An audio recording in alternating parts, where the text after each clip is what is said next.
우리가 저번에 성령 인도의 방식을 나눌 때 영적 직감에 대한 얘기를 저번 주에 나누었습니다. 근데 이제 다 못 나눴어요. 너무 많아서. 요셉에 대해서 나눌 때 저한테 잠깐의 계시가 왔을 때 요셉이 감옥으로 옮겨진 게 자기가 그 여인이 늘 유혹을 하니까 날마다 유혹을 했다고 했잖아요. 날마다 동침하자고 요구를 했기 때문에 그 죄악을 피하기 위해서 주님 앞에 기도했었는데 요셉의 그 기도를 하나님이 들어주셔서 응답해 주시느라고 요셉을 감옥으로 옮겨주었다, 이런 얘기를 했습니다. 이제 그 전엔 하나님이 요셉을 정치가로 세우기 위해서 그렇게 하신 그 부분만 보다가 주님이 또 이것을 계시로 알려주셨어요. 그래서 요셉이 불평불만을 하지 않았다, 이 부분을 이제 설명을 했었습니다. 거기 보면 그 평강이라고 나와요. 영이 편안하지 못하다. 영이 평안하지 못해요. 평강하지 못해요. 또는 영이 평안해요. 이것도 성령의 음성입니다. 고린도 후서 2장 13절을 한번 펼쳐보세요. 고린도 후서 2장 13절 12절부터 읽을게요. 내가 그리스도의 복음을 위하여 드로아의 이름에 주 안에서 문이 내게 열렸으되, 드로아에서 문이 열렸어요. 복음을 전할 수 있는 문이 바울에게. 내가 내 형제 디도를 만나지 못함으로 내 심령이 편하지 못하여, 지금 영이 편하지 못하는 거예요. 디도를 못 만나가지고 바울이 편하지를 못했대요. 편하지 못하여 그들을 작별하고 마게도냐로 갔노라. 복음의 문이 열렸는데 복음을 안 전하고요, 지금 마게도냐로 가버린 거예요. 그러니까 이 심령이 편안해 할 수도 있고요, 심령이 불편해 할 수 있어요. 여기서 심령이라고 말하는 것은 이제 영을 얘기하고 있습니다. 그래서 이 영이 평안하지 못하는 경우가 성경에 있고요. 또 누가복음 1장 47절에 보면은 영이 기뻐한다고 나옵니다. 그래서 우리의 영을 따라서 이것은 해야 될 일인지 아니면 이것은 하지 말아야 될 것인지, 우리가 어디에 돈을 투자할 때도 내 영이 평안한지 내 영이 불안한지를 보는 거예요. 그래서 영으로 결정을 하는 겁니다. 그리고 거기에 그 평강이 나오잖아요. 제가 제가 오늘 아침 1시 10분에 여기 아파트에 도착했거든요. 근데 제가 금요일 날 아침에 일본을 갔잖아요. 일본을 갔는데 금요일 날 아침에 조금 우리 차를 타고 이제 공항을 가려고 하는데, 그때 조금 비행기가 한 40분인지 얼만큼을 연착한대요. 그래서 이제 그래도 갔어요. 가서 이제 비행기를 딱 타고 갔는데, 그 전에 우리가 이제 그런 어떤 기도들을 했잖아요. 속초 불나고 이런 것들이 있었잖아요. 그래서 우리 기도도 하고 비가 올 수 있도록 기도도 하고 이랬는데, 근데 이제 일본 가니까 저가 항공을 타잖아요. 작은 걸 타고 이제 맨 앞좌석에 이제 저랑 남편이랑 있는데 가득 탔어요, 사람들이. 근데 일본에 이제 다 갔는데, 일본의 그 동경에 그 나리타 공항인가 그 공항이 있는데 이제 그쪽으로 비행기가 가는 거예요. 근데 이제 가면서 비행기 안에서는 은혜도 받고 비행기가 조금씩 흔들리기도 하고 그런 거니까, 또 저가 항공이 비행기가 좀 작잖아요. 작으니까 더 많이 흔들리죠. 그 가면서 이제 말씀으로도 은혜를 받고, 또 낮에 가니까 산도 보이고 일본에 눈도 많이 와 있고, 그래서 참 너무 기쁘고, 내가 벚꽃을 보고 싶었는데 벚꽃을 보러 갈 시간이 없어갖고 벚꽃을 못 봤는데 이제는 눈 구경까지 시켜주시는구나. 앉아서 편안하니 꼭대기에서 눈을 볼 수 있잖아요. 그것도 일본 땅을. 참 감사를 하면서 이제 갔는데, 거기 이제 바다를 이렇게, 도쿄니까 바다를 이렇게 끼고 이렇게 돌면서 이제 그 공항으로 가는데요. 공항에 내려가기 전에 멀리서 저쪽에서 보는데 굉장히 많이 뿌옇더라고요. 미세먼지처럼 먼지가 되게 많았어요. 근데 그게 황사인가 봐요. 근데 그게 이렇게 완전히 뿌여 갖고 와, 너무 차이가 위에 있을 때랑 밑으로 좀 내려올 때랑은 다르더라고요. 근데 비행기가 막 이제 흔들리기 시작하는 거예요.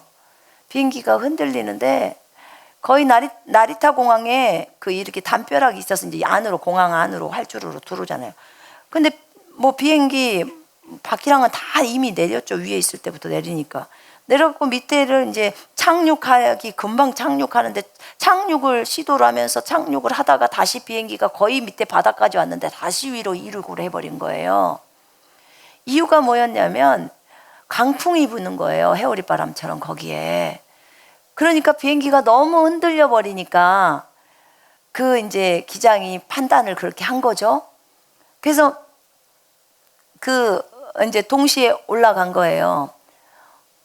다시 올라갔고 저 위로 다시 굉장히 높이 올라갔죠. 다시 올라가 가지고 이 비행기가 다시 왔던 방향으로 가는 것처럼 다시 이제 바닷가로 다시 나갔어요. 나가서 한참 바다로, 태평양이잖아요. 바다를 가는 거예요. 지금 이 비행기가 돌아가려고, 다시 한국으로 돌아가려고 하나? 공항 와가지고 다시 돌아가려고 하는 건가? 아니면 우리를 다른 공항에다 내려주는 건가? 다른 도시에다 내려주는 건가? 이랬어요. 근데 이제 너무 바람이 많이 불어버리니까, 이제 그 승무원이 안내를 해주는데 강풍 때문에 비행기가 착륙을 못해서 다시 이륙했습니다. 딱 이 멘트만 딱 하고 일체 얘기를 않고 그냥 앉아 있는 거예요. 모두 긴장 상태가 딱 이루어져 버리는 거예요. 너무 비행기가 흔들리다가 막 그렇게 됐으니까. 그래서 이제 저랑 남편이랑 기도를 했어요. 하나님, 제가 여기 왜 왔는지 아시죠? 지금 이곳에 교회가 창립이 되는데 이 교회가 그냥 교회가 아니라 그리스도의 군대를 세우는 교회입니다. 이 교회를 창립 예배를 인도하기 위해서 제가 온 것입니다. 저는 이곳에 이제 내려야 합니다. 주님은 분명히 우리가 내려야 한다는 것을 알고 계십니다. 그렇게 말씀을 드렸어요. 그리고 이제 비행기는 계속해서 바다를 가고 있는데 예수 그리스도의 이름으로 기장은 강하고 담대하라 막 이러면서 제가 막 선포를 막 했어요. 기장은 강하고 담대하라. 그리고 천사들 또 기장을 붙들고 그 다음에 천사 셋은 비행기를 앞하고 중간하고 꼬리를 붙들어라. 처음부터 보낼 때 여기서 떠날 때 그것을 하고 갔는데 그랬는데 강풍 바람이 너무 심하게 부는 거예요. 그래서 이제 다시 비행기가 위에서 공중에서만 45분을 있었어요. 45분을 바다를 다시 이렇게 쭉 가다가 넓이 다시 돌더라고요. 그래서 다시 또 착륙을 시도해 보는 거예요. 착륙을 시도하려고 왔는데 예수 이름으로 그 바람이 멈추라고 명령을 했어요. 바람이 멈추라고 명령을 했는데 이 다시 나리타 공항에 들어오는데 그 전까지는 바람이 막 계속 불어요. 흔들거리죠. 근데 그 공항에 딱 그 착륙할 시기예요. 그 짧은 한 1분이니까 그 1분, 2분 간격에 바람이 제가 보니까 나무가 하나도 움직이질 않아요. 딱 멈춘 거예요. 그리고는 그 바퀴가 땅에 닿잖아요. 그때부터 이제 바람이 불기 시작하는 거예요. 이제 이미 닿았잖아요. 그래가지고 원래 이 터미널 안쪽으로 그 비행기가 가야 되는데 저희를 활주로에다 내려놓은 거예요. 활주로에다 내리고 급하게 기름이 없는지 기름차가 바로 오는 거예요. 그래 얼마나 감사합니까? 그 기름이 그러니까 한국도 돌아오지도 못했던 거예요. 기름차가 막 거기 와서 우리가 내려야지 뭐 기름차가 해야 되는데 우리가 맨 앞이니까 앞쪽에 내리잖아요. 그런데 우리를 그 활주로에 있는 쪽에서 이쪽으로 비켰겠죠. 거기 갖고 방송을 하더라고. 거기 안에까지 비행기가 못 들어가서 여기에다 내린다고. 그리고 차가 와서 이동해서 간다고. 이해해달라고. 그렇게 하더라고. 그래서 우린 착륙만 해도 얼마나 감사해요. 그죠? 하나님 앞에 얼마나 감사를 했는지 몰라요. 그리고 그 이제 버스가 와서 기다리길래 내려자마자 버스가 있는데 거기 뭐 몇 미터 되지도 않는데 거기를 가는데요. 강풍이 부는데 얼마나 바람이 심하게 분지 막 그 버스나 그 비행기에 관계되는 사람들이 하나같이 다 막 이렇게 가리는 거예요. 너무 세니까.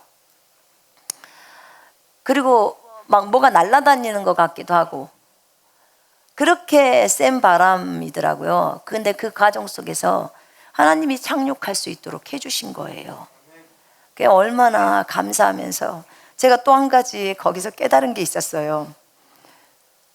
그 예전에 주님이 저희한테 알려주실 때 너희가 영적 성장을 향해서 나아갈 때는 반드시 비행기에 양쪽 날개가 있어야 한다. 그 얘기를 하면서 우리가 균형을 잡으려면 날개가 정확해야 되잖아요. 그죠? 한쪽이 높거나 낮거나 하면 안 되고 정확하게 두 날개가 있어야 되는 거예요. 두 날개가 있어서 너희가 균형을 잡고 자기 부인과 그리스도 안에서 권세를 가지고 나간다는 거예요.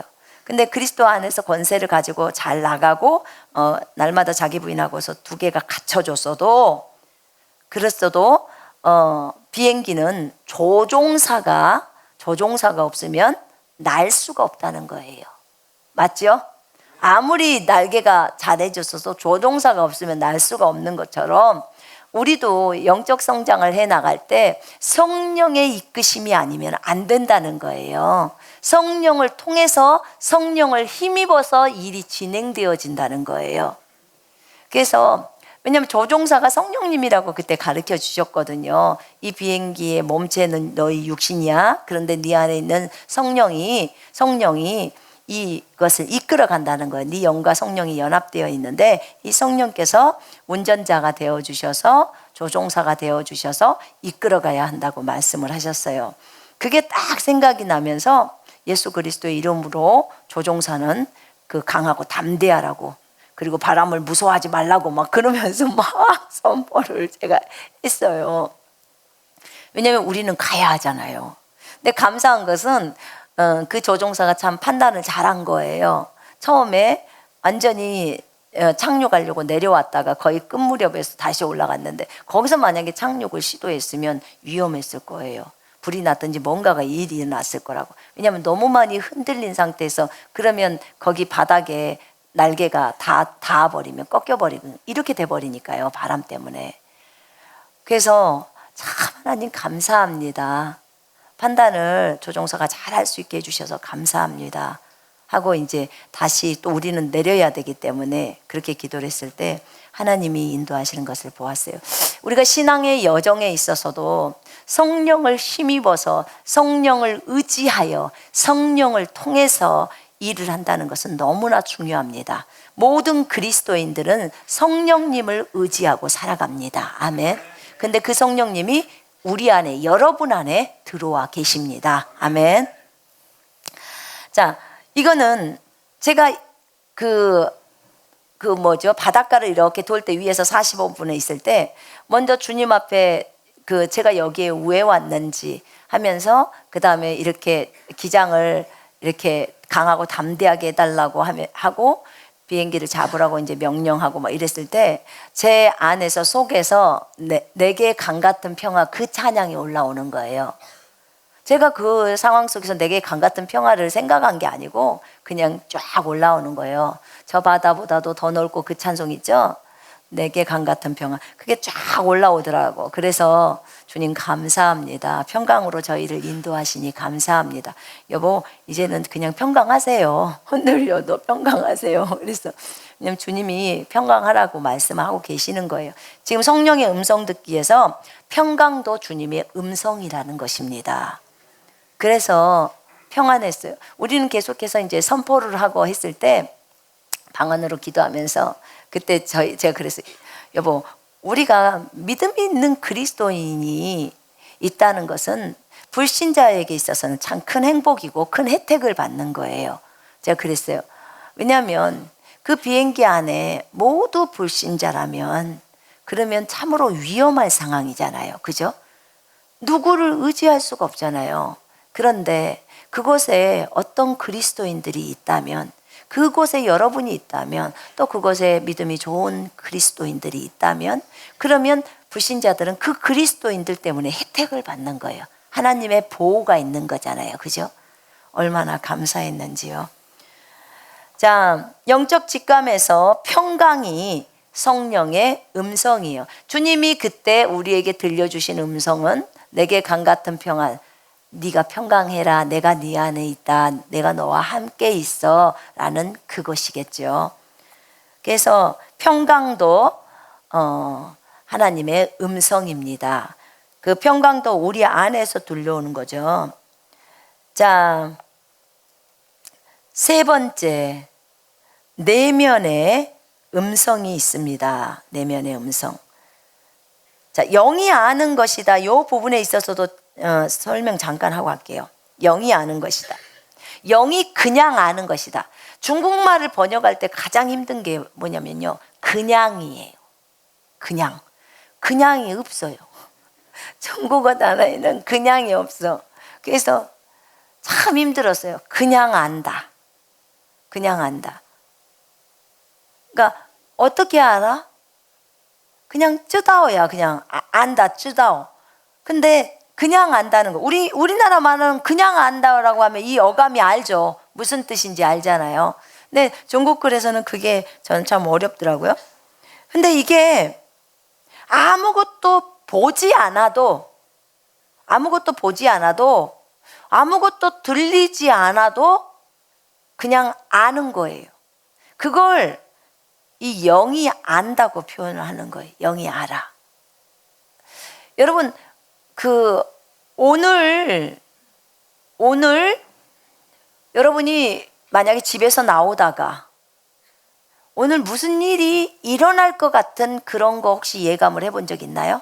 그런데 그 예감대로 그날의 그 일이 그대로 일어나요.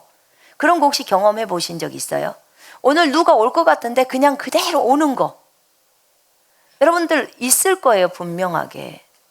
저도 어떤 분이 저희 사무실에 누가 상담을 하러 온다는 거예요. 아니면 전화 상담이 누가 됐으면 이분은 이런 상담을 할 거야 라는 것을 아는 거예요. 그게 이제 이런 거예요. 쉽게 말하면 뭐 때문에 이걸 아는 거냐면요, 제가 지금 하는 것은 그 은사로서 아는 게 아니에요, 여러분. 은사로서 아는 게 아니고요. 뭐냐면 그 보통 우리가 성령의 음성 듣기를 하잖아요. 음성 듣기를 할 때 처음에는 주님을 알아가야 되기 때문에 음성 듣기를 반드시 해야 됩니다. 하나님의 음성을 들을 줄 알아야 돼요. 아까 여기 우리가 했던 방식, 말씀으로, 영적 직감으로, 내면의 음성으로, 또 생각으로, 그 다음에 또 직접 귀로 듣는 거, 환상, 애언, 영적인 꿈, 찬양, 지체들을 통해서, 표적이나 확실한 증거들을 통해서, 천사가 방문했다든지 뭐 환경을 통해서 또는 주님의 감동, 엄청나게 많아요. 이런저런 것들을 통해서 성령의 음성을 듣습니다. 꿈도 성령의 음성이니까요. 이런 음성을 들으면서 목적이 뭐냐면 주님을 아는 거예요.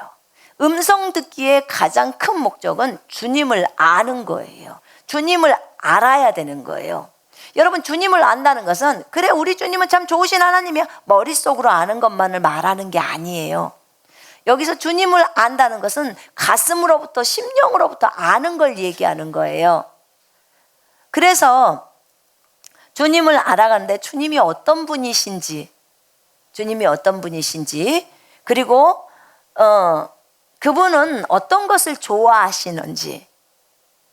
내가 남편을 알잖아요. 남편과 함께 동고동락을 하면서 살잖아요. 그런 것처럼 내 안에 주님이 들어오셔서 사는데 나는 그분을 너무 몰라. 남편에 대해서는 남편이 된장찌개를 좋아하고 고기는 싫어해. 제가 이거 알아요, 저희 남편에 대해서. 그런데 우리 주님은 뭘 좋아하는지 내가 몰라. 그러면 나랑 동고동락을 하는데 모른다는 건 말이 안 되잖아요. 그런데 우리가 그렇게 삶을 살아가고 있어요, 지금 많은 그리스도인들이. 주님이 우리 안에 이미, 예수님 제 안에 들어오세요 하면 그 주님이 우리 안에 들어와 계십니다. 그럼 그분하고 이제 대화를 해야 되잖아요. 얘기를 나누면서 대화를 해야 되는데 그 대화가 안 되기 때문에, 그러니까 그분이 어떤 분이신지를 몰라요. 그래서 음성 듣기라는 목적이 그분을 알기 위해서 하는 거예요. 어떻게 그분을 알아갈까요? 성경을 통해서도 알고 내 안에 계신 성령을 통해서도 그분을 알아가는 거예요. 대학 가운데서. 또 계시를 통해서 압니다. 알려주시는 거죠. 이 지식이 계시 때문에 오는 거예요. 정말 부드러운 주님, 정말 인격적인 주님, 그리고 아주 강하신 주님, 그 다음에 죄에 대해서는 공의와 정의를 실행하시는 주님, 다 우리가 배워갑니다. 이렇게 주님의 음성을 들으면서 주님을 알아가요. 주님이 저한테 중간에 그랬거든요. 성경을 만약에 아락권에 들어간다면, 성경을 네가 못 갖고 가게 된다면 그때 어떡할래? 괜찮아요. 왜냐하면 성령님이 제 안에 계시니까, 성경을 쓰신 분이 제 안에 계시니까 제가 물어볼 거예요. 주님, 그때 그 요한복음 14장 6절 다음에 7절은 뭐예요? 내가 기억 못했으면 그건 뭐였죠? 라고 하면 주님이 알려주실 수 있다는 거. 그분이 쓰셨으니까. 그래서 괜찮아요. 왜냐하면 내가 그분을 의지하고 물어보면 돼요. 이렇게 말씀을 드렸어요. 근데 초대교회 성도들에게는 이 신약 성경이 없었잖아요. 그냥 진짜 그야말로 쪽복음 갖고 있었잖아요. 그렇기 때문에 성령님을 의지하는 삶을 살지 않으면 안 돼요. 성령께서 가르쳐 줘야 되는 거예요, 말씀들을. 근데 이렇게 이제 음성을 많이 듣다 보면, 주님하고 굉장히 친해지다 보면 이제 주님을 알고 이제 여러 차례 이렇게 삶을 살다 보면 몇 년이 흐르겠죠. 흐를 때 성령의 음성이 들리지 않을 시기가 와요. 그러니까 우리가 기존에 내적인 음성을 많이 들었어요. 그 다음에 어느 때는 꿈으로 많이 말씀하셨어요. 그런데 주님이 또 다른 것들로 또 말씀을 하세요. 환상으로도 말씀하시고, 이제 환상도 안 보여. 그러면 또 영적 직감을 통해서도 얘기하십니다. 여러 차례 얘기를 해요. 그런데 이제 그런 것들도 많이 들리지 않을 때 주님이 한 단계로 어떤 것을 하냐면, 예수님이라면 어떻게 하셨지? 예수님이라면 어떻게 처리하셨지가 이제 그것을 가지고 주님을 알아가는 거예요. 그 단계가 옵니다. 예수님이라면 어떻게 하셨을까? 그러면 그동안 성경을 알고 성령님과 교제 가운데서 알았던 그 주님의 성품을 따라서 삶에서 내가 선택해 가면서 적용을 하는 것입니다. 왜냐하면 이제 주님의 성품을 많이 알았잖아요. 아는 상태잖아요. 그렇기 때문에 내가 그것을 삶 속에서 적용시켜가는. 예수님이라면 어떻게 하셨을까? 그럼 답이요, 거의 1분 안에 다 나와요. 예수님이라면 이렇게 용서하셨지. 예수님이라면 이렇게 나눠줬을 거야. 예수님이라면 이렇게 했을 거야. 그냥 나와요. 왜요? 이미 주님하고 친밀해져서 주님에 대해서 많이 알았잖아요. 그분이 어떤 분이신지를. 이 단계가 갑니다. 그리고는 이제는 점점 내가 없어지고 내 자신이 없어지죠. 이 과정을 계속적으로 주님을 알면 알아갈수록요, 나는 계속 내려놓음이 시작되는 거예요. 계속 내립니다. 주님을 알기 때문에 또 용서할 거예요. 또 사랑해 줄 거예요. 또 품어줄 거예요. 나를 내려야 품잖아요. 그러니까 점점 내 육신적인 것은 내려주고 주님으로만 커져가는 거예요. 그래서 주님을 알으라는 거예요. 주님을 알게 되면 은혜와 평강이 더 많은 이유가, 내가 내 육신의 것들이 없어지니까 평강이 더 많아지는 거예요. 그래서 그 말씀을 드리는 것입니다. 겉모습은 나지만 이제 행동이, 주님의 말이 나오고 주님의 생각이 나오고 주님의 감정이 나옵니다. 왜 예수라면 어떻게 하셨지? 라고 물으라고 했냐면, 네가 예수니까 라고 하셨어요. 왜냐하면 내가 네 속에 있어서 너와 연합했잖아. 그러니까 네가 작은 예수로서 이 땅에서 예수를 드러내는 사람이야. 그러니까 네가 그렇게 삶을 사는 거야. 네가 예수니까. 이게 답이에요. 주님이 우리에게 주님의 말씀을 지키라고 합니다. 말씀을 지키기 위해서는 반드시 자기를 내려놓음이 있어야 되는데, 이 말씀을 지키라고 요구를 해요. 왜 주님 우리가 말씀을 지켜야 하지요? 라고 질문했어요. 참 이상한 질문이지만 제가 질문을 한번 해봤어요. 주님, 왜 우리가 말씀을 지켜야 합니까? 그때 주님이 저한테 말씀하셨던 게 뭐냐면, 예수니까 그래요. 답이 요즘은 다 예수니까예요. 예수니까. 왜냐하면 예수님은 말씀이셨습니다. 자체가 말씀이셨어요. 맞지요? 아멘입니까? 네. 그리고 말씀대로 사셨습니다. 이 땅에서 말씀대로 사셨습니다. 예수님이 어떠하신 것처럼 우리도 어떠합니다. 이 땅에서 말씀대로 살아야 합니다. 우리도. 그래서 네가 그 말씀을 지키라는 거예요. 아, 정말 맞군요. 맞습니다. 우리 안에 예수 그리스도께서 말씀이신 분이 들어왔는데 우리가 말씀을 안 지킨다는 게 말이 맞지 않습니까? 말이 안 맞잖아요, 그건. 그래서 음성 듣기가 중간 과정 속에 사실은 끼어 있어요. 이 중간 과정 속에 있으면서 주님을 알아가는 거예요. 저 끝자락으로 가면 더 이상 전혀 주님의 음성이 들리지 않아요. 근데 들리지 않아도 이미 너무 많이 알아버린 상태에서 훈련이 되기 때문에 이제 저 뒤쪽으로 가면 오직 남는 것은 뭐밖에 남는 게 없냐면 요것만 딱 남아요. 말씀만 딱 남습니다. 전혀 내 마음에 하나님이 감동을 해주지 않아도 영적으로 성숙한 사람은 요것만 붙들고 그냥 쫙 갑니다. 조금의 의심도 없이. 그래서 속 안에서 주님이 손을 뻗게 되면 이 겉사람이 그냥 가서 그대로 뻗는 거예요. 처음에 음성 듣기 할 때는요, 어때요? 주님, 제가 이 사람 안수할까요, 말까요? 묻지요? 묻지요? 네, 물어요. 안수해라. 그러면 주님은 이미 손을 뻗었어, 그 사람한테. 근데 나는 모르니까 주님 뻗어요, 말아요? 물어요. 뻗어라. 손을 뻗어서 안수해라. 네. 그리고 그때 뻗는 거. 그럼 요만큼의 지금 시간 차이가 많이 나는 거죠. 그래요. 근데 이제 끝자락에서 저 뒤쪽에 그리스도의 장성한 분량을 주님이 설명해 주실 때 그 뒤에 있는 그리스도의 장성한 분량에 이른 사람은 주님이 손을 뻗을 때 한마디 하지도 않고 어떤 감동도 있지 않는데도 불구하고 주님이 손 뻗으면 거의 동시적으로 거의 1초도 차이가 안 날 만큼 같이 쫙 뻗는 거예요. 이 정도로 예수님과 완전히 연합되어 있는 거예요. 예수님의 생각과 감정을 다 읽어내버린다는 거죠. 그러니까 겉모습은 여러분이지만 속에 나오는 것은 주님인 거예요. 이 단계로 올라가기 위해서 주님이 이 훈련을 시키는 거예요. 그래서 처음에는 열심히 주님의 음성을 듣고 따라가고 실천하고 순종하는 걸 하셔야 합니다. 이거 해지도 않고 맨 끝자락 5단계로 간다. 못 가요. 자기 육신적인 거 너무 많으니까 못 간다고요. 이 과정을 거쳐가야 되는 거예요. 그러면서 거쳐가는 과정 속에서 자기를 내리면서 가는 것입니다. 아멘. 오늘은 여기까지만 할게요.